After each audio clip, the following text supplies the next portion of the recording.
الصلاة والسلام على سيد المرسلين أما بعد فأعوذ بالله من الشيطان الرجيم بسم الله الرحمن الرحیم۔ آج 17 رمضان المبارک اللہ تبارک و تعالی نے اس دن پہ جو ہے مسلمانوں کو فتح نصیب فرمائی۔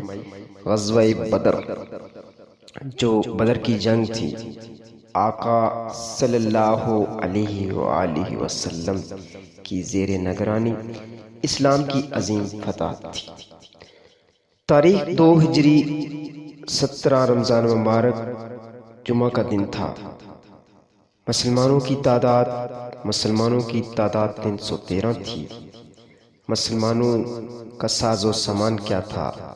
صرف 2 گھوڑے، 70 اونٹ، 6 زریں، لوہے کا جنگی لباس اور 8 تلواریں تھیں۔ مسلمان شہداء کتنے تھے؟ 14 مسلمان، 6 مہاجرین اور 8 انصار۔ صحابہ کرام علیہ رضوان نے جام شہادت نوش فرمایا۔ کفار کی تعداد دشمن تقریباً 1000 سے زیادہ تھی۔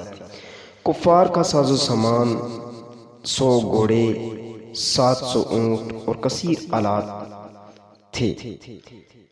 واصل جہنم اور گرفتار کتنے ہوئے؟ 70 کفار واصل جہنم رسید کیے گئے، یعنی 70 کو گرفتار کر لیا گیا تھا۔ تو غزوہ بدر پیش آنے کا جو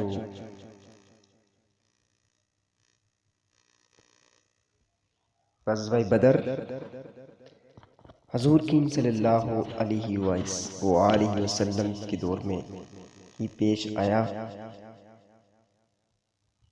آپ صلی اللہ علیہ وسلم کی زیر نگرانی یہ بدر پیش آیا۔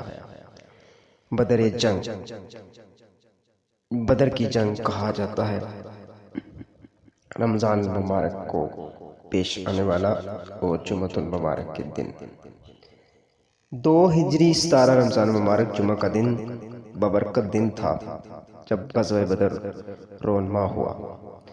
قرآن مجید میں اس یوم الفرقان فرمایا گیا ہے، اس جنگ میں مسلمانوں کی تعداد 313 تھی، جن کے پاس صرف 2 گھوڑے، 70 اونٹ اور 6 زرہیں یعنی لوہے کا جنگی لباس تھا یا سامان تھا، اور 8 تلواریں تھیں۔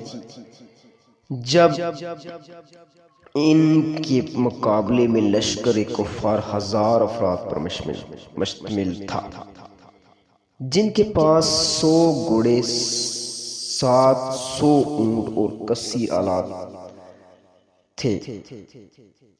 جنگ بدر سے قبل رات سرور کائنات دو جہان حضور کریم صلی اللہ علیہ وآلہ وسلم نے فرمایا، اپنے چند جانساروں کے ساتھ بدر کے میدان کو ملا خط فرمایا اور زمین پر جگہ جگہ ہاتھ رکھ کر فرماتے، یہ فلاں کافر کے قتل ہونے کی جگہ ہے، اور کل یہاں فلاں کافر کی لاش پڑی ہوئی ملے گی۔ چنانچہ راوی فرماتے ہیں، ویسے ہی ہوا جیسے فرمایا تھا۔ ان میں سے کسی نے اس لکیر سے بال برابر بھی تجاوز نہ کیا۔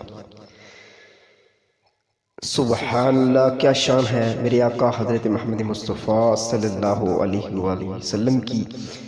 اللہ عز و جل کی عطا سے ایک دن پہلے ہی یہ بتا دیا گیا کہ کون کب اور کس جگہ مرے گا۔ اس راحت اللہ عز و جل شانہ نے مسلمانوں پر اونگ طاری کر دی، جس سے ان کی تھکاوٹ جاتی رہی۔ اگلی صبح بارش بھی نازل فرمائی، جس سے مسلمانوں کی طرف رہت جم گئی یعنی ریت جمنے سے اور پانی کی کمی دور ہو گئی۔ آقائے دو جہاں حضرت محمد مصطفیٰ صلی اللہ علیہ وسلم نے تمام رات اپنے رب عز و جل کے حضور سجدے میں گزاری۔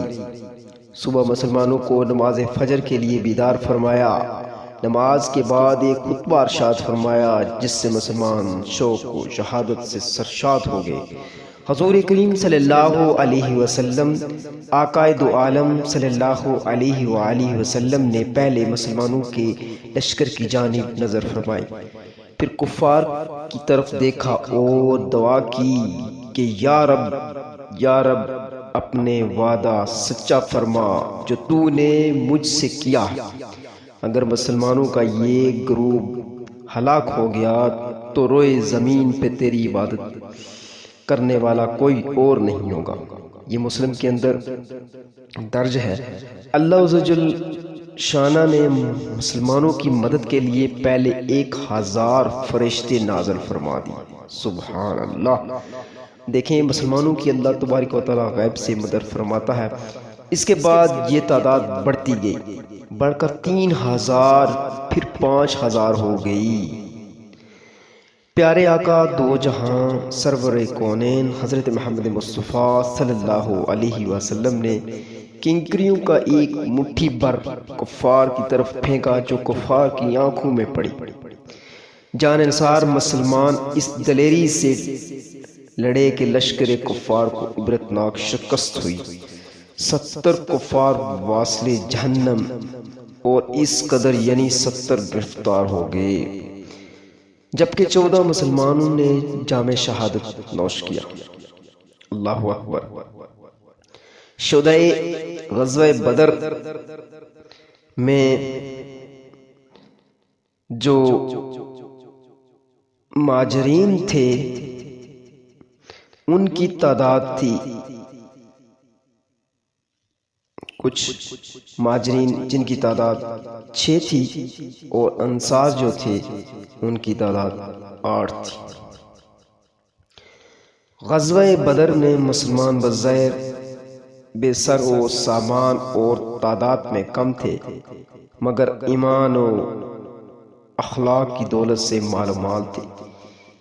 ان کے دل پیارے آقا حضرت محمد مصطفیٰ صلی اللہ علیہ وسلم کی عاشق محبت جذبہ اطاعت سے دل بیزار تھے،